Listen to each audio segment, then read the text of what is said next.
That's why I'm just like, man, I could just fucking buy another bare bones kit right now and just go off. I'll build a keyboard with you if you go get a tattoo with me. But at the same time, okay, but I've always said, I think it's okay as long as you understand where you are financially and you're able to budget yourself correctly.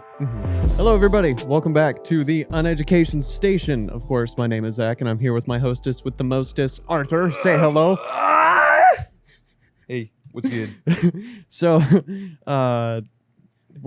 we are both kind of like mentally drained at the moment. And we both kind of have no idea what's going on. Yeah, I am really tired right now. Like, it's been a long week, Thanksgiving week for us, although I think this will go up on Wednesday, so it's been a couple days. I had to work Black Friday. Woo! For those who don't kind of forget, I do work at a mall. And if you know how malls work on Black Friday, it's not fun. So life was mad hectic, I gotta say. But it's okay. Finished that wedding video though, by the way, which is great. Turned out pretty good. And now I have to extend it because they want it to be longer because it's only 5 minutes, which is fair. It's fair. I realized I lost about half my footage. Oh. Yeah. I think I might have mentioned that while I was showing you or something, because I was like, I know for a fact I shot more. Like during the wedding portion, it's gonna be really jarring for those because I haven't really shown it. But there's two sections. There's one at the house, and then there's one at the wedding. There's two sections to it, to the wedding video that I have. At the wedding video, so at the house, there's like this Laos wedding traditional type of thing, and I recorded a lot for that, and that's fine. That's great. For the wedding part, I was supposed to only film, but then I ended up having to do everything. I was helping coordinate. I was helping speaking with the staff and figuring things out and DJing and making sure everything was okay. So I became the guy for the wedding somehow. I don't know how. It was supposed to be my mom, and then she got drunk, and then I guess it's gonna be me. So I didn't, because I wasn't drinking, so I had to just like fucking do everything. So that became me. That also meant I couldn't record a lot, and the only things I did record, I kind of recorded selectively, so I didn't have much footage for that. So I'm not sure how much I can extend it. It will go public, so I don't know if I uploaded to my channel or not, because I have it uploaded unlisted, so it was easier to watch because we watched it together during Thanksgiving. Right. So I just uploaded it unlisted to make it a little easier. Hell yeah. I think to my understanding, they're okay with making it public, so I think we'll just do that. But if they want to upload it themselves and make it public, then that's okay as well. I'm not sure how we want to go about it, but I have to redo it, which should be fine. Now that the groundwork is laid out, I should just be able to add more footage to at least make it 10 minutes. But where I'm getting at is, I'm like 90%. Yeah, I lost like half my footage. Fuck. I don't know what happened. Maybe I saved it wrong, or maybe I just didn't hit the record button. Granted, this was like the beginning part happened in the morning. So, you know me in the mornings. And then also at 9 in the morning, we had shots of bourbon. So, that was also a factor. Yeah. I can imagine that would make the workflow a little bit wobbly. It wasn't that bad though. like everyone took it, like we went for it and I went for it and everyone's like, woo! And I was like, all right. Nothing like a shot of bourbon in the morning. All right, there you go. I don't know. It didn't burn or anything. Just kind of went in nice. It was a good bourbon. It was my first time having bourbon. Oh. Mm-hmm. You were spoiled by good bourbon. Apparently. But yeah, dude, losing footage sucks. Like there have been so many different times where I've been working on like a video project or like shooting photos or whatever. Like that wedding that I shot. I don't have so many damn weddings, Zach. We're just weddings and weddings. So the wedding that I shot photos for last summer, that all of those raw files, I don't have them anymore. So I don't know what happened to them. I know that Ben has some of them, but I don't know what he did with them. Because it was kind of like I was a second shooter. I sent him all of my raw files, and then he was just editing everything. And so that was kind of weird. I didn't really like the idea of someone else editing my pictures. That just felt kind of weird. But regardless of that, like, yeah, I probably shot like 500 pictures that day. I have 2 of them. Yeah. So I know. It's tough. I don't know. It happens all the time. It's like, that's why I've tried to just keep mass backups. Like I have a backup system now which, well, I say now, I've been doing it for like at least a year by this point, but given that I've been doing this for multiple years, it's still pretty late to the game. So buy a chunky hard drive, buddy, buy Google Drive space, I did that recently, and I'm kind of hating it. Like, Yeah. I'm glad that I have the space, because I feel like Google Drive, at least for like sending pictures over Mhm. or like videos for like edits and those types of things, it's super easy. It is, But at the yeah. same time, when you're dealing with 4K footage, it adds up Yeah. really quick. Oh, I know. Yeah. And when you're dealing with 8-bit raw files, or like huge raw picture files, Mhm. that's when shit kind of gets a little bit sideways. I mean, I'm uploading entire project files into Google Drive because I bought the 2 terabyte, buddy. Oh, Yeah. That's been, to be fair, it's not a terrible price, but here's the thing, right? 2 terabytes for, I think it was like $100 a year, still, ugh. But you have to think, right? So there's a rule to backing up your stuff. There's three steps to it. One is local, one is offsite, one is in the cloud. Yeah. Or 1, 2, 3, I suppose. Those are the 3 things, because you never know what will happen. You can end up in a house fire or some shit, Mhm. Worst thing comes to worst. And that's obviously not something we like to think about, but given how much tech we have in the singular room, and sometimes, it's pretty rough. So I've started to get in the habit of, okay, insurance is better than nothing, because of course I don't want to think about my house ever burning down, especially being in my fault, but lightning can strike sometimes, Yeah. who knows? So I follow 2 of the rules and then half of the other rules. So I have massive local backup, which is my big hard drive buddy, like the super slow USB 12 terabyte buddy, right? Or I think it's 16 actually. Yeah. And then I have an 8 terabyte hard drive buddy in my PC. And then I have a couple externals lying around. Yeah. And then I have the Google Drive. Right. So I follow the cloud and I follow the local backup, but not necessarily the offsite. But the offsite is going to be like the external drives, technically, Yeah. because it's not in the computer. Something happens to the computer, I have all my drives. Yeah. Something happens to the drive, I have my computer. That's the point of it, right?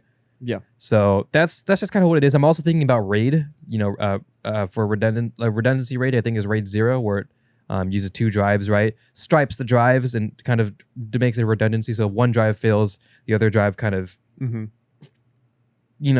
fixes it, if you will, right? Yeah. That type of thing. I've been thinking about that as well, but maybe not on this PC, maybe on the next one, because like I said, I am thinking about building a new PC. But that's besides the point. Oh wow. Oh, wow. Well, when I water cool my PC, I want to do like a complete makeover, basically. That's so, sick. Yeah. So if you're ever looking for the Leon Lee Dynamic, Zach, ready for a white build, let me know. I mean, honestly, dude, like, I'm kind of keen. Also, I'm so down to get that 2080 if wink, Yeah. wink, nudge, nudge. Yeah. We'll see. We'll see. I mean, you can still buy it from me because it's technically up for sale. Feel free. And then, I mean, it depends if you want to trade it for your 1660 Ti, but I don't know if I need it yet because I'm not sure if I'm making that build. So we'll see. I mean, I want to at least know if you're gonna need the 1660. And for context, I guess. So I have a 1660 Ti, GeForce GTX 1660 Ti for my computer, Yeah. and it's not a bad graphics card at all. No, not at all. But I can definitely get a lot more power out of the other parts that I have if I was to end up using something like the 2080 or, something along those lines that just Mhm. has a little bit more gusto to it. And so, now that I'm kind of getting more into editing 4K footage, editing 8K footage, Yeah. it's like I'm realizing more and more that I'm gonna need a little bit more juice. more power. More power, more juice. Yes, Yeah. because the thing is, right, the massive misconception. I mean, it's so important. The biggest misconception in editing video and photos and content and stuff is you need a good CPU. That is the biggest misconception. Yeah. That is true because your CPU will bottleneck everything else. And you do need to make, cores are important. Mhm. And when you're doing things like a bunch of rendering, like on the, and stuff like that, yes. Render times will speed up. But when you're actually working on the project, what's more important, if you already have enough cores, you'll get more performance out of upgrading your graphics card than you will upgrading your CPU. Right. Because a lot of things nowadays are GPU accelerated, especially NVIDIA. AMD kind of sucks, but they're free render, free render stuff. They're working on it. It's all good, but you still get the CUDA cores, so that's all that matters.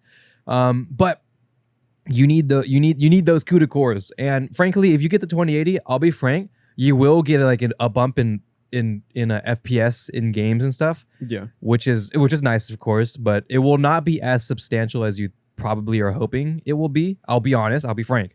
Yeah. It will be there, but it won't be like, holy shit, a whole new world type thing, Yeah. But what you will get is probably a little bit nicer, if not at least some more peace of mind workflow as far as working with those harder to live rendering type things, VRAM intensive type projects. Yeah. Yeah, and the use case. It's become more of a meme now. Use case, but my kind of use case for a lot of the stuff that I do on my computer is a lot of editing, photos, video, whatever. Yeah. And sometimes I'll find that I have this problem. So in Lightroom, you can choose to edit a picture that's in Lightroom. You can take it and edit it in Photoshop. Yes. And so it just kind of transfers all of the edits that you've done in Lightroom. It's beautiful. Into Photoshop. It is like, but when I do that, I find that sometimes it gets a little slow. It starts to kind of like bottleneck a little bit, and I don't really know what it could potentially be. But once I realized, like, once I started editing for like good quality raw 4K footage, right, I was like, oh God. It's like, yeah, it's pretty rough. But I will say, just CPU, in my eyes, after owning a 3900X, after owning the 3700X, which you have, right?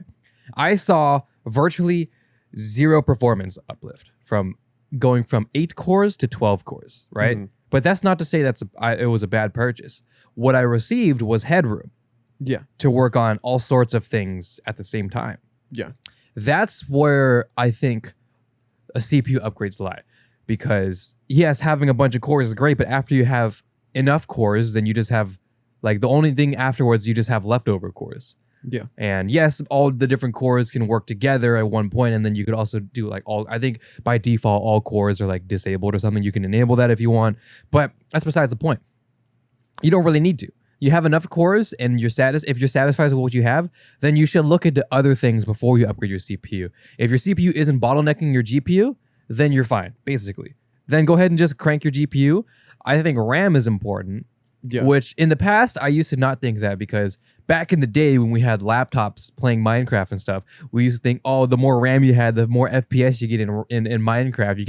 You can dedicate more RAM to Minecraft, and it'd be great. Have more FPS, more dedicated RAM for my Minecraft stuff. server. Yeah. That's what we thought, right? And in a sense, that is true. Right. But at the same time, yes, RAM is headroom, just like CPU and stuff.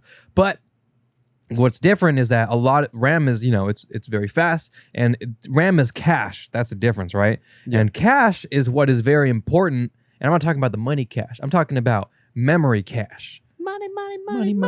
It cost money to get it. Oh, Black Friday, Cyber Monday. Oh, it's gone by this point by the time this episode is up. But good RAM deals, by the way. I recommend it. I was thinking about getting some as well, but I bought a bunch of keyboard stuff. Anyways. I think I'm gonna buy some more RAM. It's a good idea. It's very cheap right now. It's great. Anyways, what am I saying? The cache. You're talking about cache, memory cache.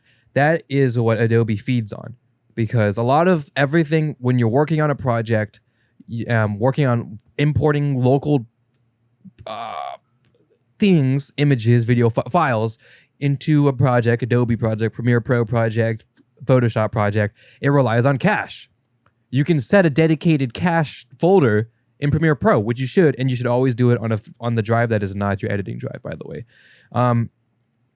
And It stores all the local data for you to be able to render shit really quick, to be able to see what Photoshop is doing as you're applying shit on it. That's what's important. So at that point, then yes, capacity, also how fast it is. That you have to decide what you want to do. You should definitely look up what you need. I'd say for something like Photoshop, maybe if I had to take a stab, maybe speed.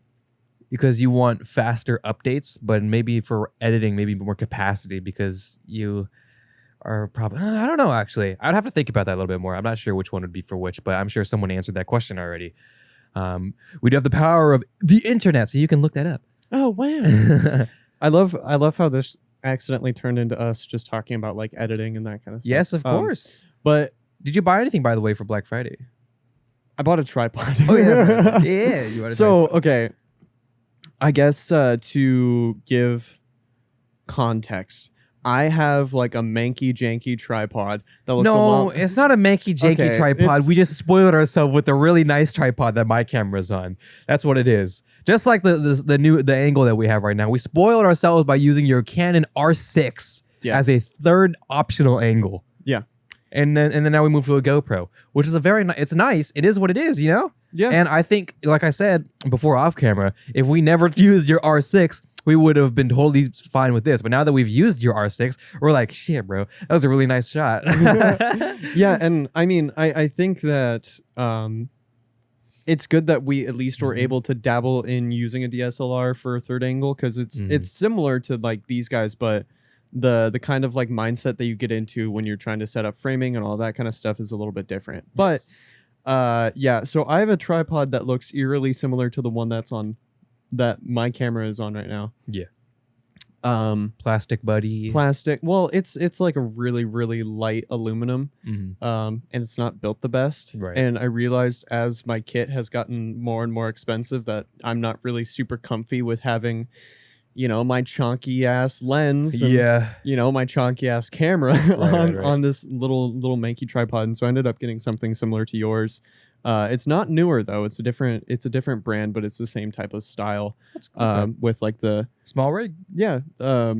Wait, is it small rig? I think it is. Because I was looking at tripods just now because we were thinking of getting the same tripod for this. I'm getting newer. Now, you can feel how you want about newer. I know they have questionable practices. I don't back that. So because I don't support that, I think it's okay if I selectively choose with newer products, as long as you're consciously aware. We have newer products everywhere. Our headphones that we used to use are newer. Now we have some really nice headphones because I'm a headphone collector now. Just as one might be. As one does has, and like, that light is newer. I just got blinded by it. Yeah. I'm pretty sure these lights are newer too. No, right? they're not. Oh, okay. The newer has their own though. So, these ones just happen to not be newer. Yeah. And I mean, one thing that I will say that I do like about them is the fact that they've made it so easily accessible for you to be able to get started in the space. Yes. Like, tripods mic boom arms and stuff. Newer. Okay, I'm just gonna say this right now, right off the bat. Yes, they have kind of shady practices. I agree. I know they do. They might pay off some. They pay off reviews and all that, and I know they do that. You should not support that. But sometimes when you're someone starting out, first time photographer, first time streamer who needs a mic arm and stuff like that, right? Mm-hmm. You got to do what you have to do, right? Yeah. And as long as you're conscious of what you're doing, kind of like pirating, like we mentioned, like way back, right? Yeah. Or like not pirating, bootlegging rather, right? Yeah. As long as you know you understand what you're doing, and you don't support it 100%. Oh, bless you. Oh. Oh, that was painful. That's tough. Okay. All right. Anyways, go on. Anyways, as long as you're conscious of what you're doing, you know what you're doing, and you don't make it long term, I think that's important. Yeah. Like you're not going to be a newer a newer user like forever. I mean, we have newer tripods. I'm going to get a newer tripod for this camera as well, for Zach's camera. Yep. Yeah, my hand. There we go. So yes, because. Since they are tripods, I would like to be able to interchange, maybe the tripod mounts and stuff, right? Yeah. That's nice. That's a little nice. But as far as if I'm going to buy any more newer stuff, I don't probably think so. I think I have enough. I don't want to continue supporting, kind of shady business practices. Yeah, and I mean, the kind of moral dilemma is separating between the products that they make and the things that they do behind closed doors. Like, and I mean, we talk about like Apple, they've done some shady shit. Samsung's done the same thing. Like all of these companies have done some really shady shit, and like the stuff that Newer is doing now is not super great. But at the same time, if you don't really have a choice, if you're balling on a budget and want to get a set of 3 lights for like $50, a tripod or yeah, like a tripod, a boom arm, or like whatever, and that's all you can afford, then that's kind of all you can afford, and they give you an opportunity to be able to have access to these things without having to spend a premium on them.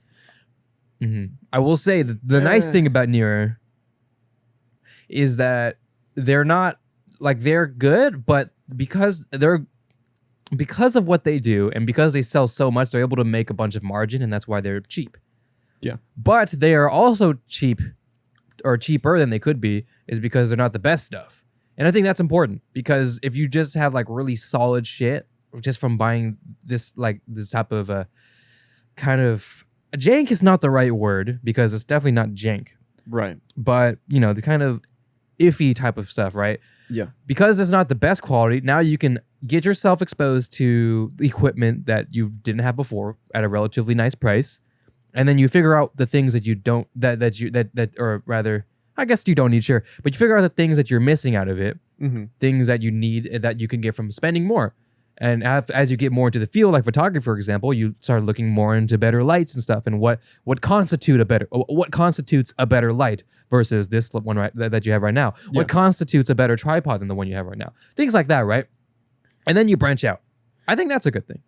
I agree, and I'm gonna go grab something really quick. So Okay. just keep talking. Sure. It's very Sure. pertinent to what we're talking about right now. I mean, I can't say the same for the tripod, because the tripod is really good quality, and I spent a big fucking buck for it. So maybe that's not a fair comparison. But something like a really cheap light or something, and you're saying, oh, you're getting, yeah, they're definitely buying off reviews, but they're cheap lights, but they're not a light that you will stick with forever, I suppose. It's not a light that I enter. Okay. It's not a light that I have and I own, and I'm just like, okay, this is going to be my light. This is going to be my end game light. I guess so, right? It's not going to be my end game thing. We bought Nira headphones and we use them, and they were great. They were pretty, the way they were tuned was extremely heavy on the lower frequencies. Of course they are, but we weren't listening to anything. We just needed it to hear our voice. And for that matter, that was okay. Although then we did realize that we did have a bit too web, or we didn't have enough bass, rather. I think it was what it was, which was interesting, which makes sense because I've been adding bass this entire time in pre-post. So I should have figured that out sooner, but Yeah. And so I guess the example that I was going to try to make is this lens. This is what they call the Nifty 50. Yes. And you can show this to the camera, actually, because we have GoPro angle. We finally have a Yes. So that's the 50 millimeter f1.8, and that lens is about $120 new. Yeah, you can get it for even cheaper used. Yes, and so this lens, I've said this a million times, and I'll probably say it a million more. You can throw this in a river and then put it back on your camera, and it'll still shoot really amazing pictures. I saw a video where they dropped it on a tile floor and it broke the tile. Really? Yeah, I'm pretty sure. That's sick. And so I'm not. I mean, don't just drop it on your tile floor. Don't do that. But in the event that it happens, it should be like. It should be okay. It should. This is not camera handling advice. So this is like one of the only pieces of kit that I have that I'm okay with like throwing around and like just being kind of like rough with. Mm-hmm. And Like this is Well, not throwing it around, but like throw it in your bag and not Yeah. worry. And Yeah, don't think twice. yeah, exactly. That's kind of what I'm saying more. So I'd be than, worried about the gear the other gear that's in my bag because that'll destroy it. yeah. So Just fucking launch it at the wall for proof of concept. but yeah, like this is a great way to get this focal length and not have to spend an arm and a leg for it. And I'm tempted to just leave this here and get a 50 mil f 1.4 or 1.2 or something like that. Sure. Well, these days now that we're using your 24 to 70 or this is the 8 to the 80, 24 to 70, 24 to 70 for this angle right here. Yeah, which I think we're gonna stick to. Now you can probably just take this home, the 50 home, if we're just gonna keep doing that. Yeah, that's true. So, yeah. Okay. anyways. Sorry. Anyways, sorry. So like you don't necessarily, and this is going back to another conversation that we were having in another episode, but like to get started in the space, like this is the type of thing that you are looking for. And I've had a bunch of different lenses that are like that. I think the first lens I ever bought was a 24 mil f2.8, and that thing was awesome. Because I originally bought I bought the Canon 70D, which I still have in my bag right now. I bought it for video and video only. And so I bought, a wide angle pancake lens and everything was all fine and dandy. And then I bought this guy, and then I bought a zoom lens, and then I was set for a while. And, I guess I don't want to turn this into a getting started in photography in 3 easy steps, but this is one of those deals that you can find where it is good enough quality for you to be able to get done what needs to get done, but it's not going to end up burning a hole in your pocket. Mm-hmm. And so I think that that's really important. And I think that that's something like that's a practice that Canon is starting to get into, and Newer has been in that game for a while. And the stuff that they make at a certain price range is good quality stuff. Mm-hmm. But once you get into the cheaper end, that's when things get a little jank and saucy, and you have the tripod that's you gotta be Yeah. I know. I mean, the jank tripod, the jank pod. It's been so long since we retired the jank pod that my camera used to sit on. Oh man, those were good times. But I think, oh man, that was when we had the 85, right? yes, that was when we had Yeah. the 85, and I put it on on the table way over there, and it wobbled and shit because it was so jank. And my camera was, well, actually, no, it was back then when you had your 70D, so it didn't really, I guess my camera was a little more expensive. Anyways, or at least at the time. Yeah. Anyways, this is not going to turn into another, we have Zoom mics instead of getting Sherry some 7B talks. Although it very well could be. It's not going to be like that again. Although, the vibes. Yeah, and I mean, we can sit here and talk about use case and all that kind of stuff and make that point until we die. But, we've said it. We'll say it probably a million times. Like, dude, that lens isn't even Canon. Yeah. Well, okay, so it's a little different, right? Because for camera lenses, there's a lot of third-party lenses that are like, not even just your Rokinons and your Sigmas. Yeah. Also like Olympus for I said Paramount, Panasonic, Samyang, which I think does Sony or Samyang. Samyang does. Samyang. They do Sony and Nikon. I don't know about Canon. Yeah. And then you have Tamron, Yes. Minolta, or no, not Minolta. What am I thinking of? Let's see, Rokinon, Tamron, Samyang, like just all of these different companies. Sigma, dude, Sigma has like, Oh, dude, some of the. I am waiting for. I need to get my hands on that damn 16 to 35. Oh my lord. The f1.8. Yeah. Do you want to know something really awesome? What? Ben has that lens. Oh my god. And Dude, I would get that for my fucking EFM mount, honestly, and I would literally take the speed booster off and just use that, and then have that as my main vlog lens, dude. That would be so fucking nuts. yeah, I would unironically have it on an EFM mount. Like, that's how good it is. And it would be cheaper too. Although then I couldn't adapt it, so it would kind of suck. But it's like, dude, it's so freaking clean. do you want to know the annoying part? What? It doesn't work for full frame. It doesn't work for full frame. Mm-mm. They don't have an EF version? They have an EF version, but it's not meant for full frame cameras. Oh. So yeah, it's just the way that the lens is designed. It's designed for crop sensor cameras. That's sad. So Ben has it because he has a Fuji X-T3, which is a crop sensor mirrorless. I'm touching your foot. Okay. Hello. Reach all the way to my side. Dude, my foot was sitting right in front of my leg of the leg. I of haven't my even chair. moved my feet position. My legs have been like this the entire time. Bro, my legs are long. I'm sorry, okay? Jeez Louise. Gotta love that angle that you guys got of my foot. Whoa.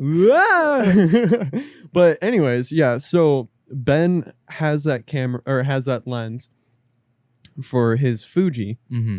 And I'm pretty sure he bought it for Canon mount and then got an adapter from Canon to Fuji. But like that thing's insane. Yeah. Oh, it's so pretty. I want it so damn bad.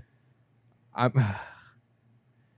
mean, dude, I'm gonna look at it on the Cyber Monday deals, bro. I'm gonna cry. No, I'm not gonna do it. I'm not gonna do it because I almost bought another damn keyboard kit. Don't do it. I was close. Well, because I have to wait until my buddy Brady gets back, Rogue Potato, who was in my streams in my Discord. If you haven't, chat Discord, by the way, bit.ly/chat.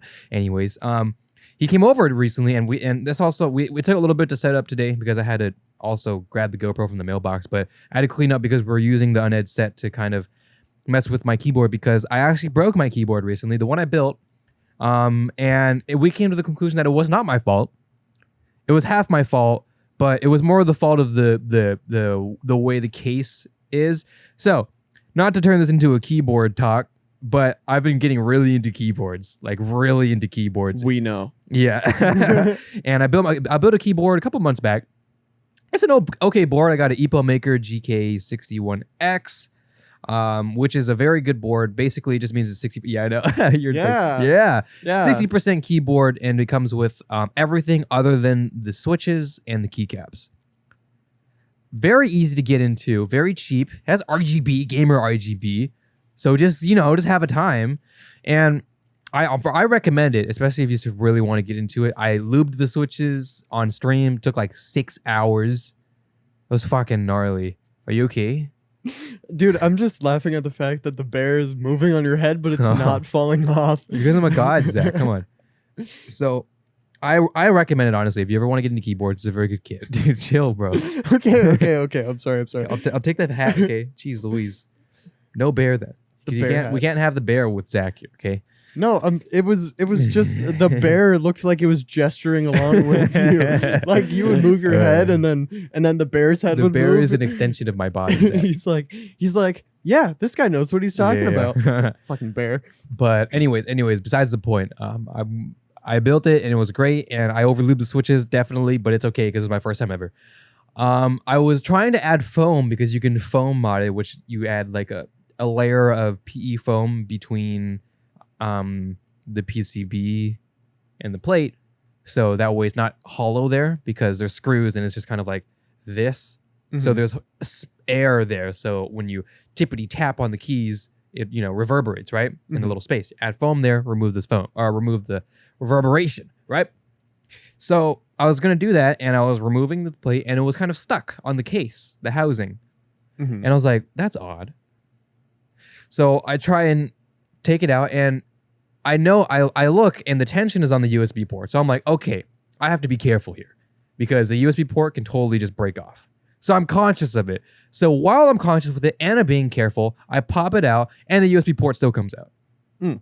So I can't say it's my fault because I was genuinely trying to not do that.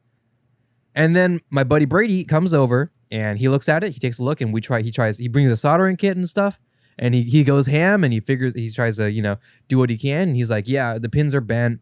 It was just completely ripped out. And I showed him the case, and he was like, dude, this PCB and stuff into this case is a way too tight of a fit. So I like the fact that it popped out is probably not your fault. And that made me happy. Yeah. But I still, broke my first keyboard, so that's a little unfortunate. But another thing that came in the mail, along with the GoPro, over there in that pack that you can't see over there, is another USB port. So we're going to solder that bitch in. and we're gonna fix the board. Hell yeah. But we have to wait a little bit because he is back at school. So around the winter break, when he comes back to the Vancouver area, he'll give it another shot, and that'll be great. Sick. And I'd love to. I don't know. It'd be super cute if we like built a keyboard on stream or something like that. I don't know. That'd be fun. But I don't know if we'd ever do that. But it was a lot of fun, and I got to solder for the first time. He let me try it. He had a practice PCB, which you can buy, and I totally didn't think about it, but I would fake. Yeah, that makes sense. Of course, it'd be practice PCBs where you can practice soldering switches in. And if you don't know what soldering is, basically you just take a really fucking hot iron, and like a really hot iron, 300 degrees in British or Celsius, not non-freedom measurements, right? F doesn't stand for Fahrenheit, it stands for freedom. So 300 degrees Celsius, 330 is kind of what's recommended. We do 300. He did that for that matter. Anyways, and then you take lead, or not lead, sorry, wrong word. Thread, wire, solder wire. It's like a spool of soldering wire. Yeah. It's a wire that you use to solder. Yes, and then you melt it along with you melt the wire while heating up the pin and the pads and stuff, and then it makes a contact. So basically now it's just this big metal thing where here is this circle right here, right? I got him. Right, and then the pins of the switch, of the keyboard switch, goes in here. There's a gaping fucking hole, right? So the solder just fills the hole. So it makes contacts with the pad, and that's how that works. Easy peasy, right? It's always seemed like a really scary thing to do. You know, it's a really hot iron and it's metal. It's soldering, you know? Like, it's like it's true sweaty type of shit, right? Something that normal people never think about or will never even think to do. But I tried it for the first time, and it wasn't perfect, but it was, like, so easy. Like, it's quite literally, you just melt the wire into it, and then that's it. I mean, there's things to think about, of course, like making sure you don't overheat the thing too much. You don't over solder, because then it could, seep through and stuff. Sure. But as far as once you do a first couple, it's super fucking easy. I've always been kind of terrified of soldering, just for that fact, because it's like I've never been able to solder something that I wasn't worried about breaking. And so it's always that, like, oh my God, I feel like I'm going to break everything.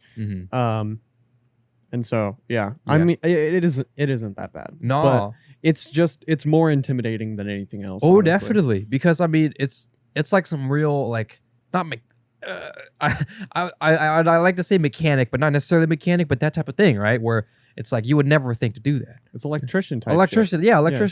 Electrician type stuff, right? So, no normal person ever thinks to do that. So of course it's scary. And you're holding a really fucking hot pen. I'd say the super fucking hot pen is probably the scariest part of it all. But I honestly totally forgot about it. Like, it was so second nature, because my brain is just like, okay, don't touch the hot thing. And I don't want to say a phobia, because that might be a disservice to people who might have a phobia, but I am like almost nearly certain I have a phobia of hot things. I mean, everybody's scared of like hot stuff, but for me, I'm just nearly deathly afraid to be near anything that's like hot, boiling, anything like that. I hate it. And that's why, I work at a bubble tea shop, and we have to work with a super massive pot of boiling hot boba that's near to the top. It's literally bubbling out. Scariest shit ever. I hate it so much. I've never gotten used to it. I don't know. But I was totally fine with it. Like, I was very comfortable holding it. I knew enough to just don't touch the fucking hot metal thing, and I was just having a time, and I was soldering some pins, Zach, and I did it. And he was like, you did it. And I was like, oh my God, I did it. And yeah, so now I am totally comfortable with buying or with soldering as far as I'm concerned. And proud of you. Thank you. And I bought some soldering stuff for Black Friday, so I'm gonna give her a shot. Hell yeah. At some point, not now, but because I'm not that gung ho where I need to build a keyboard now. I have been doing a lot of research, but I'm getting close to my end goal keyboard where I never touch the hobby again, because it'd be too expensive if I did. So I'm just gonna splurge-ish, on a keyboard that's not, as expensive as you've seen people build keyboards, but more expensive than keyboards that normal people would buy. Right. I'm gonna sit there and forget about it. I might mod a couple keyboards for fun, because why not? If they're hot swap, why not fucking lube the switches, But other than that, that's all I'm gonna do. You can lube your switches. True.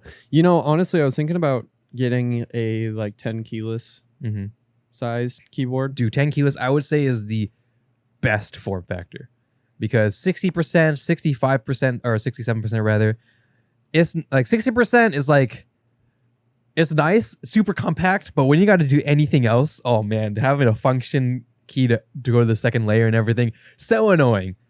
67, where you get your arrow keys and then your, I think, delete and page up, page down. That helps a lot. Mm-hmm. And that's my preferred. But then I still lose all the F keys, the function keys, which I actually use a lot Yeah. because I have all of those mapped to like different things. Mm-hmm. So that sucks. But then 10 keyless, you get all of that, but you just remove the numpad, which basically nobody ever uses. Yeah. Yeah. And that's the nicest one. So I would say for most people, I would get a 10 keyless. Unless you're like an accountant or someone who deals with like Excel sheets and numbers and stuff and are used to being super sweaty over here, like, you know, which I used to be. I used to be like really good with a numpad. But nowadays, Yeah, I have use to it for stop. work. Yeah, I stopped That's using it it. like for years, and I'm not that good at it anymore. But I used to be like, number freaking 6 digits. But now it's like on the number keys above the You're like, well, I don't know where the numbers are.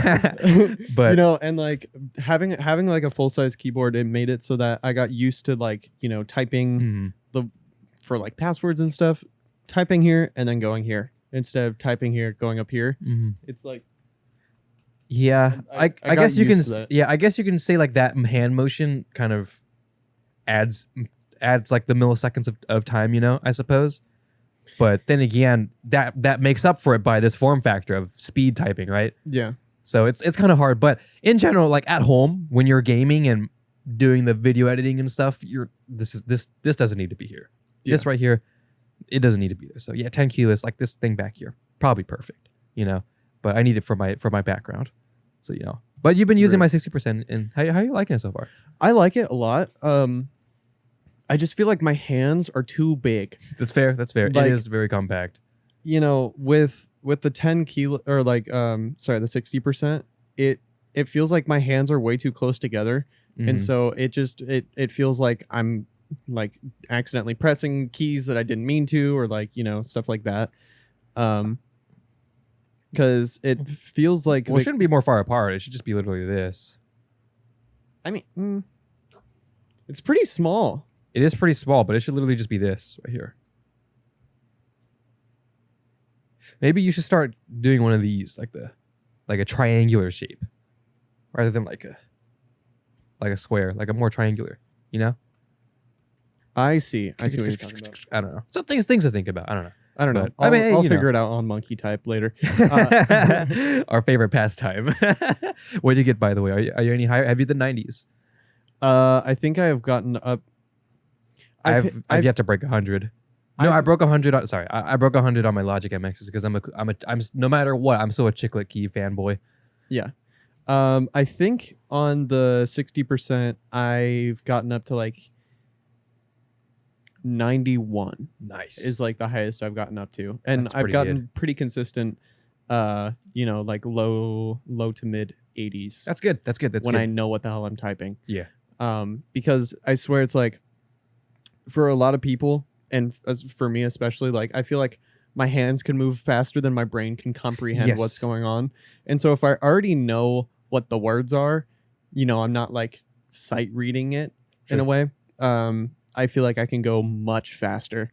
And I feel like I've gotten really close to breaking 100 on like repeats just because I know what I'm typing. But yeah, when just opening it up first thing, probably like Heck yeah. 80. Yeah. So that's kind of I fun. want to check something. I think this might be. Oh, never mind. I thought this would be broken. All right, cool. Never mind. Anyways, that's sorry. What am I trying to say? That's good. That's good. I'm glad because you know we be monkey typing, you know, and I've been getting so into keyboards, man. It's so bad, bro. The keyboard rabbit hole, Zach. I just gotta say, don't ever goddamn touch it. You're gonna not be happy if you get recommended on YouTube. So I'm like, but does your space bar sound like this, or is your keyboard this stocky? don't touch it, Zach, because you're gonna enter something you don't want to enter. Although I will say, and this has been a case nowadays. Before, there's been a stigma of like really expensive keyboards, right? Being super expensive and unobtainable. But nowadays, I mean, they're so expensive, but relative to like the $1,000, $500, and upwards plus, you can get a really nice keyboard set for under like $150, and it'll be marginally better than like a really expensive Razer keyboard. Sorry, no offense, but get fucked. It's just get fucked. It'll just be better, right? And and you will build it. You'll have that satisfaction of building it, and you don't have to solder. There's hot swap PCBs, and they're obtainable now. And in many cases, the same price as a non-solderable PCB, and you can buy full kits, like I said, for cheap. Whether it could be that same GX61 kit I got, or something a little bit, just spend like another $10 or $20 to get a really nice kit. Never think about it. Have a time, get in a Discord call with your buddies while you just loop switches, and then oh my gosh, Zach, like you've typed on that keyboard that I built. Yeah, it's a time, and if it's just adds to that experience, and you feel a lot more. You just feel happier, And it's funny because even typing on the $25 special, like the keyboard that you just built for a meme, like it felt really nice. Yeah, well, I haven't modded it yet. I'm getting there. Yeah, so like just fresh out of the box, like, you haven't really had a chance to mess with it yet. It's still nice, like nicer than a lot of the keyboards that I've had that were like meant for gaming. Yeah. I mean, I always say, if people are asking me, hey, I want a keyboard, what should I look into? I'm looking to like the Razers and the Corsairs. I'm like, get a Keychron. You know what Keychron is? Yes. Okay. Keychron, for those who aren't aware, they make keyboards as well on Amazon. They have really nicely priced keyboards. They use Gateron switches, so they're pretty okay. And they are probably the nicest. No, not the nicest, but some of the nicest. No, I'm gonna say it. The nicest keyboards that you can buy just straight up for not just gaming, but productivity, I will say. Because look at that. They got a sale going on. Let's go. Oh, there we go. Yeah. Nice. Till the 20. Wait, does that say to the 29th? That's going to be gone by the time this episode is up. Oh. But even then, they have like really fair prices. Like they have and this is not some I'm not sponsored by them or anything, although I'd love to be sponsored by them because Alvin, my brother, has a Keychron keyboard. He has a 10 keyless. The Q1. The Q1 is currently their custom one because you can custom build it. How much does that say? I can't read it. 149. Although that one's already made. But for custom keyboards, like you can buy a bare bones. So basically, you can, like I said, you can buy with everything, and you just need the switches and the keycaps. Although there's a problem with it that is very hollow and pingy. There's a problem with that, but you can mod it to fix it. But anyways, that's besides the point. So the cool thing is that they have everything. They have switches, keycaps. They have everything that you could basically need to build a keyboard. I'm gonna grab the mouse real quick and then remove that. So like, let me see. Let's just say, not ISO, just custom. I've never actually went to their website. So I haven't either. I guess just normal profile keyboards. Let's look at them, right? Let's zoom and enhance. Because I can't fucking see. Like 150 for this is gonna be a 70%, I think. Yeah, I think so. Similar size, 5520. Like they're really nice keyboards. You can get Gateron red, blue, and brown. Don't ever get blue, God. Anyways, yeah, I always say to get Keychron, and that's just because like they're not the best keyboards in the world, but they're a really nice price, and they're really compatible. You can get them wireless as well. They're compatible with Windows and Microsoft and Mac. Which you can't say for a lot of keyboards, actually, believe it or not. They look nice. They're very professional, and then but they do have RGB, Zach. So get fucked. Don't tell me that. If you don't like the keycaps, you could swap them out and get new ones. You can buy Razer. Razer has keycaps. They sell their own keycaps now, and they're really cheap. They're like $20-$30. So if you really want the gamer aesthetic but a really nice keyboard, sure, do that. So I always say, just get a Keychron. They're really nice. Look, here's the 60% one, the K12. It's wireless. Some of them are even hot swap, so you can even change the switches. Zach, we like to have fun here at the office, Zach. You know, you can have a time. I love how you're like, we're not going to go down this rabbit hole. I know. And then you're like, I'm going to go down this rabbit hole. Well, I hate people just buying gamer keyboards because, okay, some of the like they're like Logitech. Well, okay, well, it depends, right? Because the light speeds and stuff, like what they're used, they have a certain. Okay, no, I'm not even gonna defend it anymore.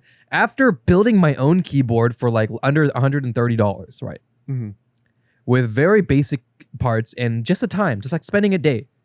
Like if you're gonna spend a day just like a day off of gaming or whatever, just spend a day just lubing switches. Just because why not? Just get into Discord with your boys and just kind of have a time, just bant, you know? Mm-hmm. Get a kit, a bare bones kit, switches, and then a keycap of your choice. Which keycaps can get really expensive. Just be careful. Just don't, for your first board, don't go too crazy. But I also recommend not really buying. I mean, there's knockoffs and stuff, and that opens up a different type of thing. But that's besides the point, you know. And you build a keyboard, and you're proud of it, kind of like building your own computer. It's not that hard. You literally just put the switches in the thing, and then you put the keycaps on the switches, Zach. That's all it is. It's not that hard. And then if you want to lube, that's a little harder, but you just look it up, and that's pretty easy. Yeah. And then you'll have a time, like I said. That's it. You know, and that will give you so much more fun than you ever have if you buy a dinky gaming keyboard, and it'll feel so much nicer than the dinky keyboard switches. I don't give a frick, Zach. I'm tired of it, Zach. I'm tired of these damn gaming keyboards, Zach. Gaming. Gamering. You know, Gamering. I'm just playing. At this point, I'm just sitting here playing with my camera. That's okay. You're allowed to, Zach. It's yours. Yeah, because I spent too much money on this camera. So yeah, I don't know. Yeah, it's like the hard thing is trying to figure out how much money is the right amount of money to spend on something. Sure. Like getting into a new hobby, whether that's Sure. keyboards or whatever it may be.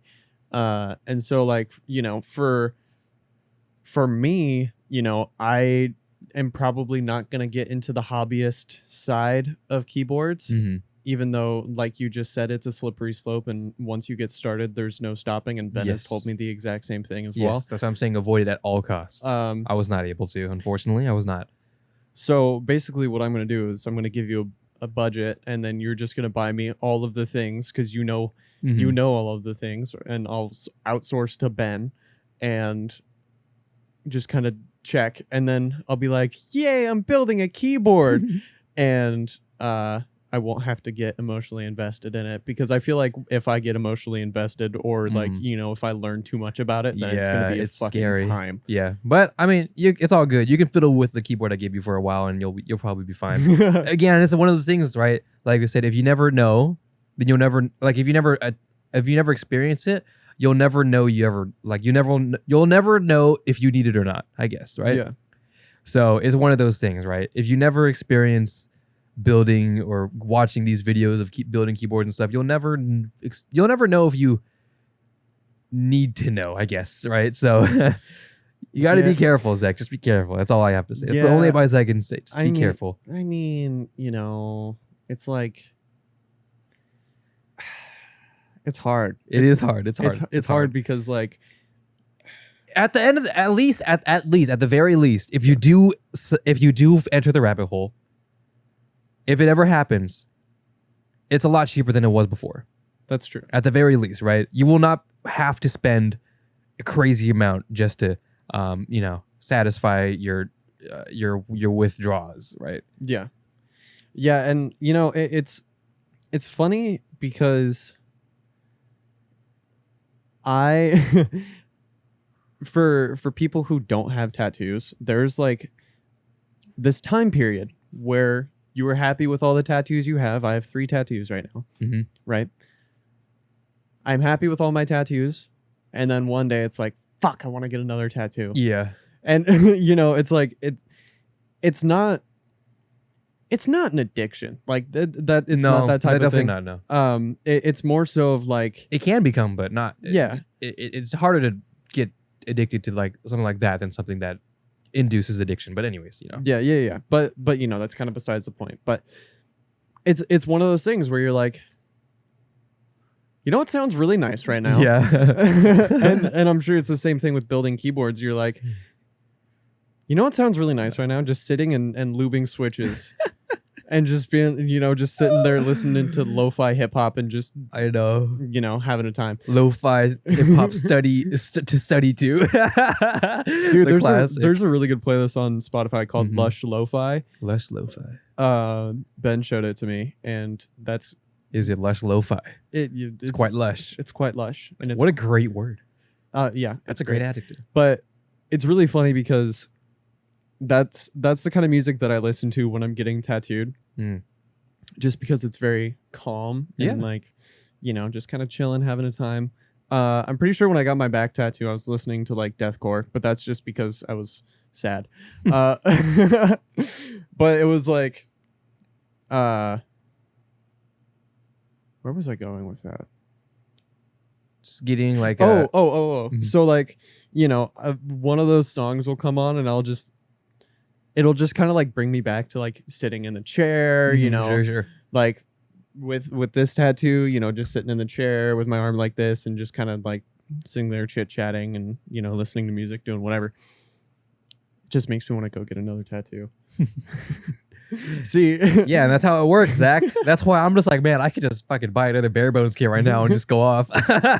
See, okay, I think now that you've found that thing that I know, you found that thing that you can just spend ridiculous amounts of money on and be totally okay with it. Now I feel like you're starting to understand why I get tattoos. Yeah, I know. It's because it's like, well, it's not like I never didn't understand, but it's just like now it's like shit. Now do I want to go get tattoos? No. Now do you want to just build a keyboard right now? Fuck it. No. It's hard, but it's hard. The classic catchphrase of this podcast. It's hard, I mean, dude, if what an ultimatum. I'll build a keyboard with you if you go get a tattoo with me. No, I'm kidding. No, I mean, it's so easy to just have this thing. And then you always want to have hobbies, and especially now that we have jobs, right? Yeah. That also helps and then doesn't help as well, But it's just so easy. I'm the worst person to talk. Yeah, I know. It's just so but at the same time, okay, but I've always said, I think it's okay as long as you understand where you are financially. Right. And you're okay with spending or you're able to budget yourself correctly without fucking yourself over. Right. Right. Then I would say feel free to spend on your hobby. Yeah. As long as you're able to pay what you need to pay every month and you're not living paycheck by paycheck. Right. Because that's the important part, because some people, they have to live paycheck by paycheck. So that's different circumstances, right? Yeah. If you are able to not live paycheck by paycheck and able to save even just a little bit every month, every week or so, every payroll, to be able to treat yourself to something, right? You can treat yourself to a nice dinner or something like that, and that's fun and all, but like nothing is quite the same like treating yourself to a personal hobby. Yeah. Because it's just you. You don't have to, deal with someone else. Like, fuck you. I don't want, I mean, sure, you should hang out with, maybe it's your significant other. Sure, do that, right? Yeah. But you want to get into like, I don't know, music or something. You really wanted to buy that guitar, Yeah. You've always wanted to get into it or something like that, right? Yeah. And you do it, and it's something that's going to help with your mental state, and your coping mechanism of like being stressed, of de-stressing for years to come. Mm-hmm. So I think, let's spit almost. Hobbyism is not necessarily spending too much on on a hobby. It's more of investing on your mental state. Yeah. I think. Yeah, and the way that I look at the hobbies that I have is the money that I'm investing into it is just going to make my life better or easier in the long run. Sure. And so like, photography is a little bit different because I do make money off of it. Yeah. And so it is kind of an income stream, and so it's a little bit different. But like, I don't know, getting tattoos a hobby? I don't know. But like, I guess I don't need to rationalize getting tattoos because it's like it's its own thing. Yeah, it's its own, yeah. But like, for me it's like it's an investment in something that's literally going to be there for ever. Sure. For as long as I'm on this planet. Well, going back to like your photography and stuff being as a job, right? You start to, after, we were just talking about it, right? Newer stuff, budget stuff, Yeah. But as you start to get more into the workflow of it, right? Mhm. Like I was saying, I was actually genuinely considering buying a Razer Isker gaming chair, Mhm. right? Yeah. And I already own an ergo chair, a Staples ergo chair, which is not bad. It's the most okay chair I've ever sat in. For like $100 or so. It's a really nice chair for $100 or so. Definitely better than like the IKEA chair that you're sitting on. Yeah. But not like crazy good. I don't know. It's I don't know. It's like the most above average chair, I guess. And honestly, I recommend before anybody buys like $100 gaming chair, don't do that. Please God, don't do that. It'll break in like a week. Get like a Staples hiking chair. Really nice chair. I recommend it, Zach, to you, honestly. You ever want to promote good back, support, but... So one thing I will say is that chair is not very tall boy applicable. Sure. Well, there are chairs that are tall boy applicable. I'm sure there might even be a tall boy version of that chair. Right. Right. Well, I guess that's kind of something that you don't really think about, especially Mhm. when you're talking about ergonomic chairs that deal with like arch support and it has like the little headrest and Sure. all that kind of stuff. It's something to look into, but it's like, Mhm. there's it's so crazy that buying something as simple and as stupid as a chair can be so complicated sometimes because depending on what your use case, Yeah, I know. depending on what you're using it for and why you're using it, that can really start to dictate what things are put into consideration. Like for Mhm. example, you sit in that chair a lot. I sit in that chair a lot. And frankly, I'm going to be honest. The buying this ergo chair, even though it's like $100+, which is probably more than anybody else spent on a chair, they probably just go on OfferUp or something and just get a $20 chair that someone off a $20 office chair someone's basically just giving away, right? But I, okay, as a guy like me, right, is starting to get older. You're 21. I'm bro. 21. I'm not old. I feel old, but I know I'm not old. Yeah. But since I'm no longer in my teen years, I do recognize that my body will start to deteriorate, and that does happen. One time, I'm not going to confirm nor deny this, but there is a glass wall at our work where we can kind of hop over if needed to be, because the only way to enter is through the back, like the emergency exits, because we don't have like a door in the front or anything. So it's really annoying. So if we ever want to go to lunch or something, we not saying that we do, but we could jump over this glass wall. In theory. In theory, we could, right? In theory. And then one day I went for it, or I mean, I in theory could have went for it, right? And my legs like I did it, and I went over, theoretically, of course, and my legs like stiffened, and I was like, oh shit. I was like, holy shit. Oh my God. That's never happened before. Yeah. And you know what I do in my free time. Yeah.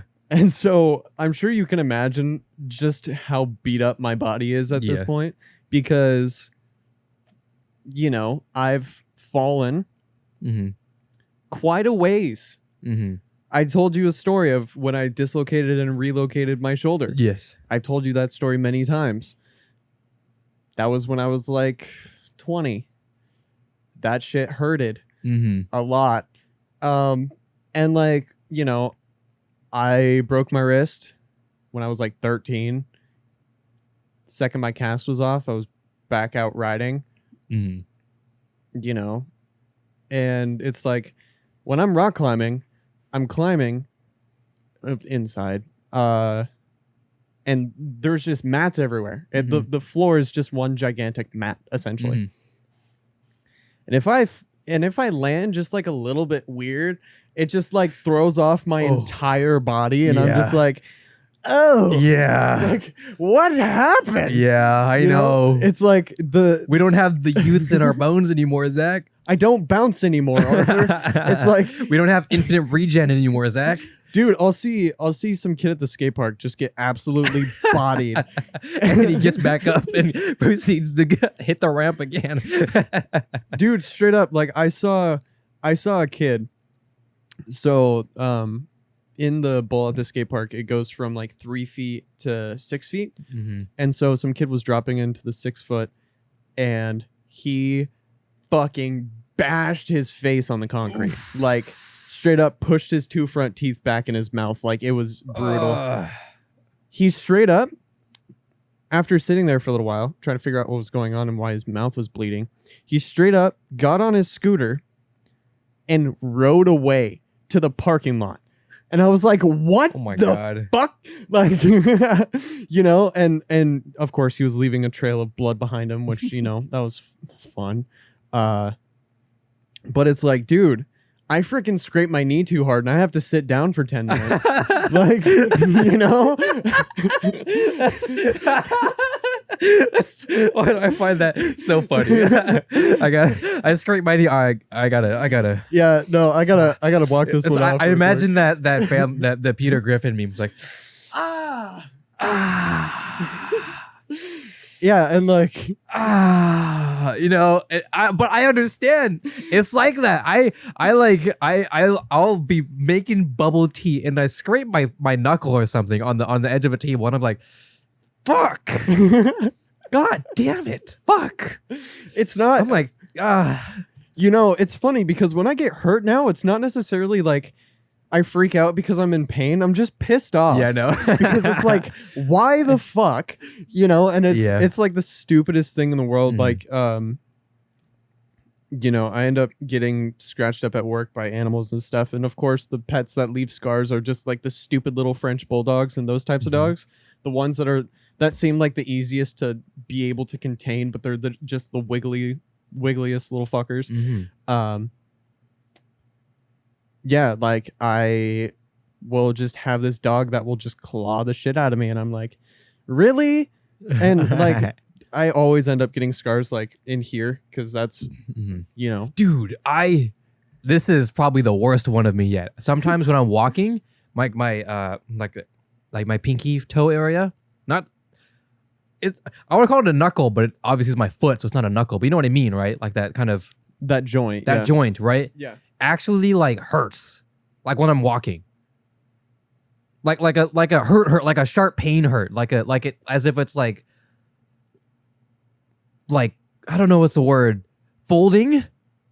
Ooh. Right? Yeah, and I mean that. Like that sounds gross. That's what I mean. It actually does that. And I'm like, fuck, dude. When I walk, that's gross. I know, and I'm like, shit. Or maybe not folding, maybe like pulling, I suppose is a better word. But still, it hurts like a bitch when I'm just walking. And I'm like, man. And I've been trying to like massage it a bunch of stuff, you know? And I'm like, I don't know what it is. Maybe I need to have someone to see it. But it doesn't happen all the time. So it's just going to be that thing where I go and I say it happens and then I can't recreate it. And it's like, fuck, dude, you know? Yeah. Although I'm sure, but well, if it's for like bones and joint stuff, if I say it, and I'm sure like, you know, they'll actually treat it. But, you know.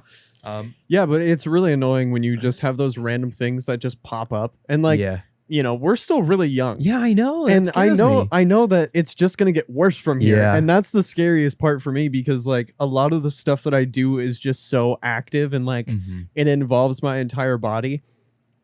And I just think about the fact that I almost lost the use of this hand because of this scar right here. And there's another one that goes along there.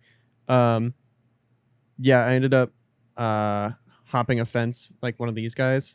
And then I ended up catching on the top of the fence. Oh, that's yeah. Like I don't know how I missed joints or like how I missed like tendons and veins and like all of that kind of stuff. And I don't know how I still have feeling in this hand because it's literally just dumb luck that I didn't hit something that would make it impossible for me to use this hand. And you know, like I've broken this wrist. I've done a bunch of really dumb stuff. I've hit my head really, really, really, really hard. I don't know how my body is still functioning. And so now I'm kind of at the point where I'm like, oh God, how much is this going to come back and bite me in the ass later on? I'm off. Well, that's okay. So now that you said that, now we'll bring it back to the gaming chair I'm talking about, right? The Razer chair, not the gaming chair. I still do not recommend buying a gamer chair, but like a racing gamer chair, right? That was a fucking fantastic segue, by the way. I know. Thank you. Honors English too, Zach. Come on now. This is a new paragraph. Speaking of, on the note, so that's why I actually like. I'm genuinely I actually might buy this honestly. If the sale is still up by like Cyber Monday, I might take it because first of all, from 500 to 350, that's pretty good. Hell yeah. Just in general, that's a good deal. Yeah. Right? I personally would not spend $500 on it, personally. Yeah. So the fact that it is now 350, which I was actually looking at chairs in the $300 price range anyways. Yeah. Because I think about that, right? Like, you know, maybe it is not like a Herman Miller, but you know, it has all the supports I need, and I sit my ass in that desk for days or for like sun up, sun down. Yeah.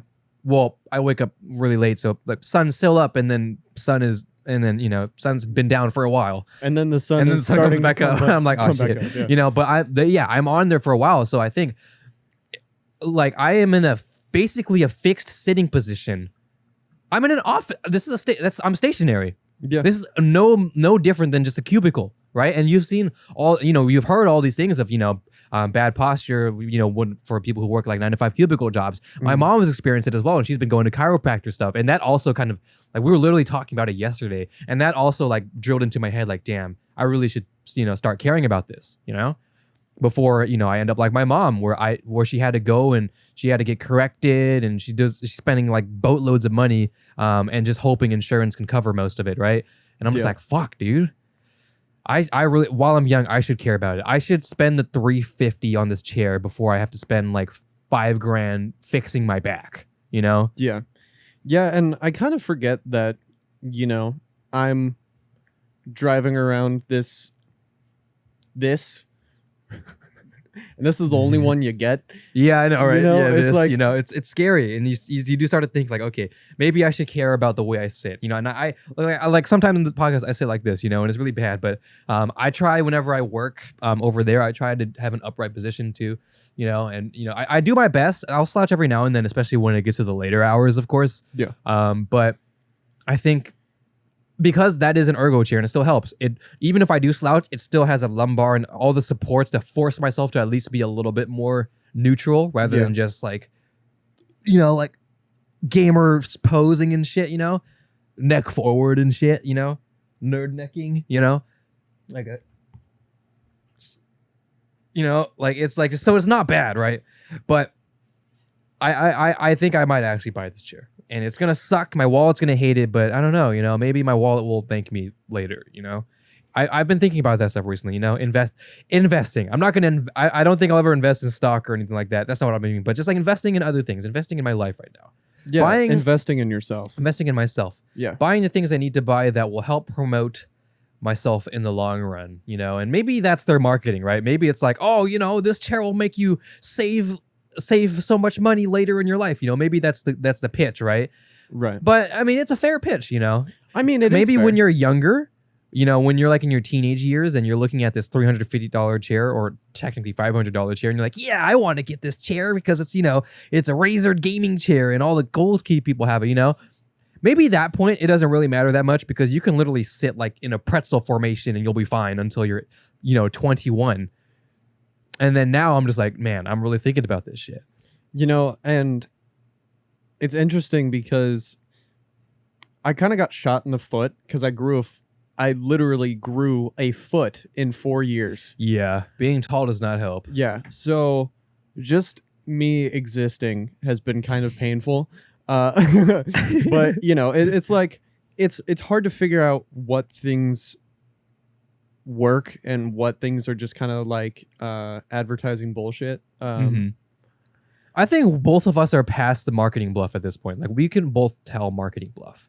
Yeah. So when it actually, I mean, yes, it promotes like good health and back posture and stuff for the later years, sure. But because that is a fact, they're going to take that and, really sell it to you. Yeah, they're just going to advertise the shit out of it. Of course they're going to, you know? And that's fine. That's marketing. They're supposed to do that. They need to. But as long as we can see past it and understand that that is true, right? Then that kind of changes the game. Yeah. And now when I'm saying, I'm not telling you, Zach, that you should also go out and buy this $350 chair. I'm sure, honestly, you can probably get this chair over here and be fine. Maybe a bigger version of some sort. Maybe start looking into ergo chairs. Just to think about, because you still have your leather chair, buddy, right? Yeah. The office chair, buddy. Maybe it's time to upgrade. Maybe it's time to think about it, because one of the things, and I thought about this, and I agree, honestly, now that I'm looking into chairs, I agree. Jay's 2 cents, a good tech tuber that I watch, right? He says the number one most important part of your setup, not your desk, not your PC, not your monitors, not your keyboard, not your mice, is your chair. Mm-hmm. Because that is the number one thing you use. You use that the most. You don't use your keyboard the most. You don't look at your monitor the most. You sit in this chair the most. So you need to, like, I'm like you. He's like, or not he, but I would rather have a dinky membrane keyboard and a wireless shitty mouse than a really shitty chair. That's where I'm getting to. When I'm younger, that doesn't matter. But now that I'm older, I'm like, okay, I really do need to spend a lot on this chair. I should care. I really should start caring. So I should care about this chair. You know, it sucks. It's so expensive. It's hard. It's hard. It really do be like it's that hard, sometimes. you know. Yeah, but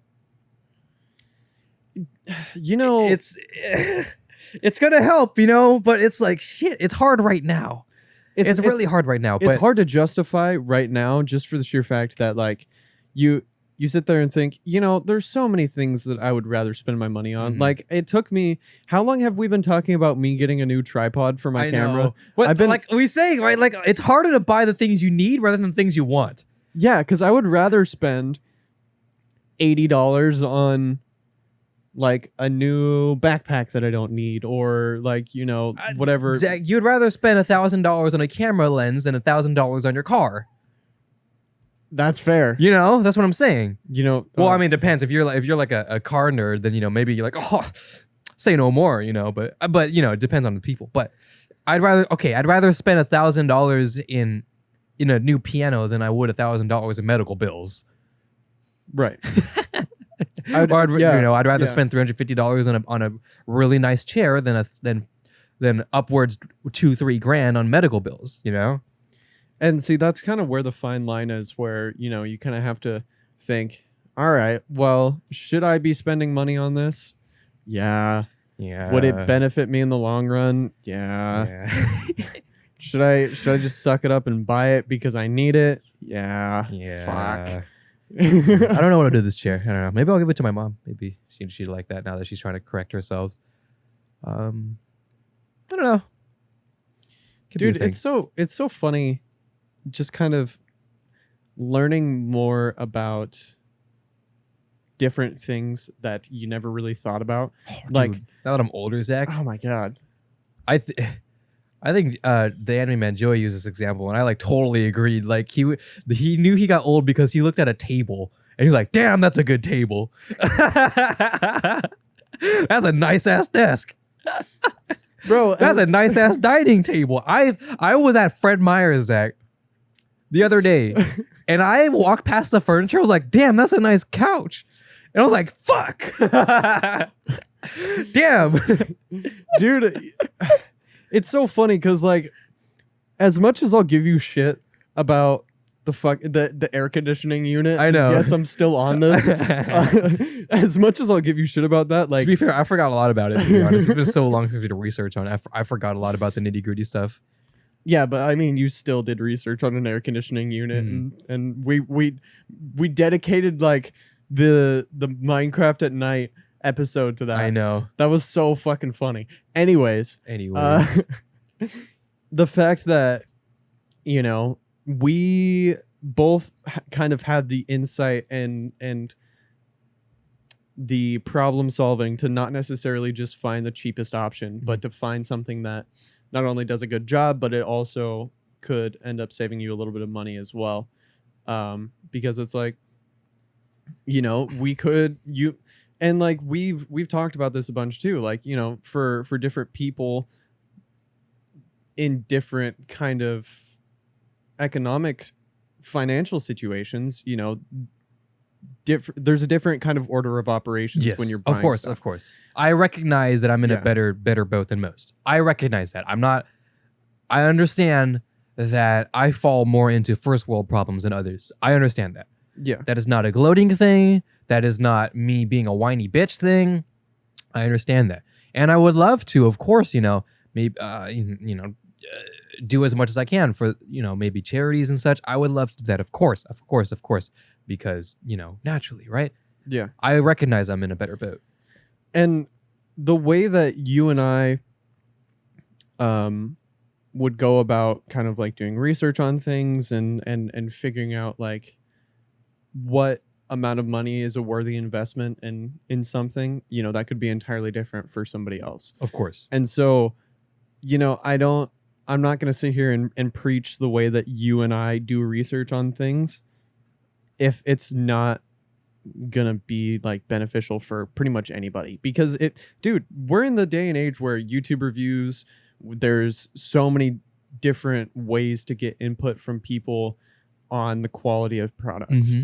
And I mean, like we were saying, how newer like pays off reviews and that kind of shit, like that's kind of scummy business. But outside of that, getting real input from people and wondering like, is this going to be worth the money? And people are like, no, this isn't worth the money. This is a piece of shit. And you're like, okay, cool. Peace out, Girl Scout. I'm going to go look for this somewhere else. Oh yeah.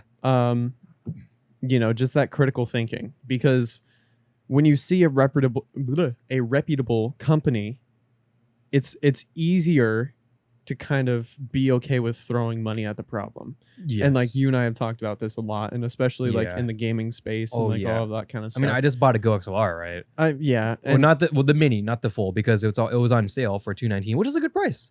But unfortunately it's kind of yikes. So I'm do I want to get into it? Maybe I'll go into it a little bit. So basically, first of all, the preamps suck. The preamps meaning like what you hear, the preamps of your headphones. Mm-hmm. So it doesn't seem to be entering the mic, which is good. But if I plug my headphones in, I hear a little, right? Mm-hmm. And it's like, it's a little bit of a hiss, and that seems to be a problem, an issue with that stuff. And frankly, I guess I could get used to it. It would suck, of course, but in the grand scheme of things, you got to outweigh it, because now I can finally ditch Voice Meter and Adobe Audition, so I no longer have to worry about delays, mm-hmm. And syncing them up correctly, and having to deal with so many different numbers. That would help me a ton, of course, with my streams and just using it in general. And I've been having issues with my mic being crackly if I'm not using the Adobe Audition, mm-hmm. which sucks, and it's really annoying because I don't want to use Adobe Audition every time because I have to open it up, and it's more delayed than Voice Meter, or for that same matter, the actual just mic into my audio interface, which I can't do either or. Yeah, I'm not even the straight mic in the audio interface. Even that's crackly, so that's really annoying. So if I can just ditch all that, sure, and spend basically the same amount as I did for my audio interface, then I guess maybe I can deal with a little bit of crackling. Maybe because, all the software stuff. But then that brings me to the software, because the Go XLR software is the buggiest piece of shit I've ever seen in my goddamn life, Zach. To elaborate, whenever it opens, it does an update, like a check-in for updates. Every time it does that, it resets my settings. Some of them. My mic stays the same, that's good. Some of my audio stuff stays the same, that's good. The number one thing that changes, and this is the worst one, is headphone monitoring. It goes to 100%, which sounds okay. It should be at 100%. No, it should be at like 50%. So I turn on my PC, it checks for updates, and then it goes, I'm like, oh! And then I have to go to the software, and it's not even in the front. I have to scroll to it and then put it back down every time it checks for an update. That's annoying. I don't know if there's a fix for that. Love for there to be a fix for that. But the problem is I'm sitting on a return window for there to be a fix for that. Right. So that's annoying. But again, I have not been able to mess with it yet, because I just got it in, and it's been holiday weekend, Black Friday, Thanksgiving. I have not been able to figure it really out and dial the settings. Maybe I can fix it. Maybe there is a fix for it, and I'll be totally fine. Unfortunately, I have not had time to figure it out, which is really annoying. I'm hoping this week, or this coming week, I suppose. This week, whenever this episode goes up, I'll truly have time to mess with it, because I want to stream again. I want to be able to use my damn microphone and listen to things. So I do want to get back into it. So hopefully I can do that. But I don't know. It's really tough, man.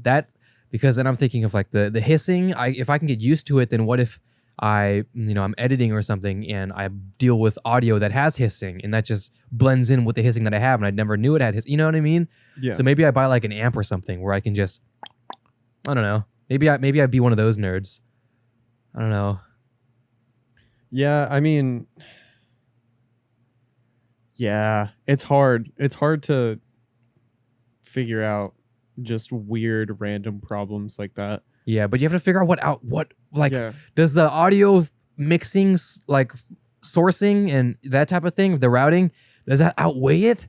Do I just buy the damn Elgato Wave XLR? What do I do, Zach? What's the solution? I don't know. Do I have to buy this damn XLR Wave XLR thing, this audio interface that I hate so much? I don't. Do I have to get it just for the routing? I don't know. Yeah, I don't know, buddy. I'm sorry. Like, I feel really bad because like I wish I could be a little bit more insightful, but I have been blessed with the plug and play that my mixer has had. I and so know. I'm just Do I like- just get a mixer? Is that the solution? But I need the routing thing. That's the thing. So the routing should be fine. No, software routing, because I want to have my music on a different track to record into OBS so I can mute it while I stream, or in the VOD so I don't get DMCA cucked. That's different from mixering and stuff. You know, and the only way to do that, because nobody has made this damn software yet for some reason, I feel like it should just exist at this point, is to use voice meter, which has worked, but you deal with voice meter. 2, you get the Go XLR and have their buggy ass software. 3, you do Elgato's version, but you have to buy either their Wave XLR to use an XLR mic, or you get the Wave USB mic, but there's a USB mic, which frankly is fine for most people. And that is the USB mic that I recommend as the end game USB mic. You never need another USB mic, other than maybe, I don't know, if you want the Shure M7V or the MV7X or whatever, or not the X is the XLR version. That one, that's a nice one that's a USB, you know? Sure, that's a good end game USB microphone, but that's not where I'm at. I want to use my XLRs because I like XLR. So I would have to get the Wave XLR. But do I want to justify the Wave XLR? Because I don't like it. I don't like the features it has. The missing features it has. I don't know. I know. I'm stuck, Zach. I'm stuck. And I can't, because I'm going to buy the damn gaming chair first. Shit. What is happening, Zach? What is happening? I'm going to get this gaming chair, and I'm going to proceed to continue sitting like this while I edit. Audio listeners don't know, but I'm slouching extremely far. While I'm editing my videos, I'm like this. Yo. But, you know, what do we do, Zach? I don't know. There is no solution. I don't to the know. problem. Look at how far my legs are going under I the know. table. That's hilarious. Yeah, I don't know, man. That sounds like a problem. It's the biggest first world problem, Zach. Yeah. You know, I mean, I recognize it, Zach. yeah. I I'll mean, it's a recognize really big problem, but it's just kind of not mine. I know. It's mine, and I have to deal with it. Yeah, and I mean, you know, if there's any way, oh God, that I could be helpful, you know, I would love to be helpful in any way that I can. Yeah. But it's just like, you know, that ends up going down such a weirdly specific rabbit hole that I can't really help you. I know the solution, unfortunately, is just this Wave XLR. Fuck. I know it is. The problem is I don't want to admit it. I wanted the solution to be this Go XLR Mini. So now what I'm thinking is I get the Wave XLR and I have it come in. I test that. If that works, then I return the Go XLR Mini and I bite my tongue. But I will say this: if I do end up with the Go XLR, or sorry, the Elgato Wave XLR, if I end up with that interface, I will still not recommend it. Even though I have it, I'll be a hypocrite. I'll bite my tongue. I'll own it, but I will not recommend it. You're like, it works, but I don't like it. I don't like it. If you care that much about it, I would rather you just get a damn USB mic because frankly, you don't even know XLR mics. You should probably not touch XLR mics to begin with because you don't know what you're talking. You don't even know what it is. If you're a classic streamer 76 who really wants to share some 7B, no, just get a Wave mic, the XLR Wave 3 or whatever. Wave 1 is really nice. I think you still get the software for it. Wave 3 has a little bit higher quality recording, higher quality that nobody will notice, like 48 hertz, and well, no, I think it still records 48 hertz, like 24-bit type shit. Although I think 24-bit should be standard, 16-bit's kind of but that's not something anybody will notice listening to their stock Apple earbuds or stock Samsung earbuds, you know. Yeah. So yeah, you're not gonna notice with your dirty buds in and just you know, watching someone play Fortnite at 12 frames per second on a MacBook Air. Just yeah. I'm sorry, was that too specific? I think it was. If you just get a USB mic. If you're not gonna get the Wave mic, you get all the things, all the features for routing, and it's great. Yeah. You know? And that's fine. I don't know. What was this episode about? It's just me being old and thinking about finances. Buying things, thinking about my future. Black Friday. I bought a lot for Black Friday. All of it's going to come in soon. That's going to be fun. And although I can't solder just yet because, like I said, I'm not going to jump right into it, but I want to own it. And, you know, why not buy now, I suppose, right? Because you know me, I hate buying expensive stuff. But if it's on sale, hey, now we're talking. Dude, that Asian part in myself will never go away. I'm the exact same way, and I'm going to blame my mom for that because... That's good. That's a good thing. Thank you, Zach's mom. Thanks, Mom, for helping me justify outrageous purchases by it was on sale. Yeah, okay, to be fair, yeah, I know. But at least it was on sale. But okay, but you should not make sure, I mean, because, you know, the classic retailer thing, they mark it up really high and then they say it's on sale, but it's really not, right? Mm-hmm. You get those extensions where, like Google Chrome extensions, they have a bunch of them. I think Honey has their own. There's other ones that you can look up where you can see the price history. So you can see if you are actually getting a good deal. Mm-hmm. Do that. That's a good thing. And yeah, if you were really sitting on that really expensive thing and it's finally on sale, and you're able to do it financially, you won't fuck yourself over. Am I finally going to buy Vanguard? Well, you didn't play it during free weekend, so... Well, you're still here. You can play a game or two if you want, just like while you're here. Honestly, I think it's going to be one of those things where it's like, it's either I buy it on a whim or I don't buy it at all. Yeah. And that's kind of how it was with Cold War. Actually, no. I don't even think I paid for Cold War. No, me and Andy bought it for you. Yeah, you guys bought it for me because I was like super broke boy. And yeah, and then we didn't play it. Yeah. Or you didn't play it. I played it a bunch. Yeah. I'm going to play Vanguard a bunch though, so... I don't know. I think you'll like it more than Cold War. I will say that. Whether you'll like the game, I'm not sure, but you'll like it more than Cold War. I'll give you that much. Yeah, but I mean... How much does that really say about Vanguard, though? I don't know. I like it. I think it's fun. I mean, I really did not like Cold War for some reason. I don't know. It just felt weird. I mean, I didn't like Cold War. I liked it because it was different. Because I like just the new games. That's it. And I got used to it is all. And as much as I didn't really like the ways the skill-based matchmaking played out and all that stuff. You can't go wrong with Treyarch engine, you know? Mm-hmm. It feels nice, you know, Black Ops 2, Black Ops 1, Black Ops 3, some of the smoothest games. Right. You know? You can't go wrong with Treyarch engines, you know? Mm-hmm. So that much I can forgive. But the gameplay, I suppose, was kind of yikes. But, you know. It be what it be. It be what it be. Anyways, I think that's about it, probably. Yeah. Yeah, I mean, yeah. I don't really know where we went, how we got here. But if you guys enjoyed listening to us ramble on, you know, we got some buttons for you to click down below if you guys are enjoying our content or just find yourself coming back on the regular. Go ahead and hit subscribe. If you like the video, hit the like. If you don't like the video, there's another button there too. We got coffee, Patreon. Oh, you know, I just got the thing on Uneducation Station where the dislikes are hidden. Yeah. Did you know about that? Yeah, I found out about that not that long ago. Did it happen to your account? Like your normal YouTube account, like that you I use? haven't checked, but I haven't had it yet. It's not mine yet. But it happened on Uned, and I'm like, damn, it happened.